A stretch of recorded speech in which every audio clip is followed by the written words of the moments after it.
Hello again, everyone. Truck CB Sales here with a performance report for Shaun in Illinois on the Ranger RCI Longhorn Superior N6.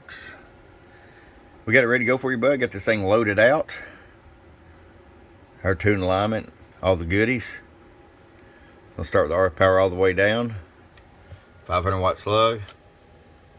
25 all the way down in case you decide to run an amp. 150 all the way up, and I'll show you average power swing. So 300 bird, and the peak side, what everybody loves to see. My little 1, 2, 3, 750 big ones. Ranger did an awesome job on this. The only thing I can really knock on it is this speaker. It's pretty rinky-dink. So if you haven't got an external speaker, pick one up on our website, truckcbsales.com. If you're going to run it in a mobile, minimum of 4-gauge wire, which we have in stock. If you're going to run it on the base, minimum of 100 amp supply, which we also stock.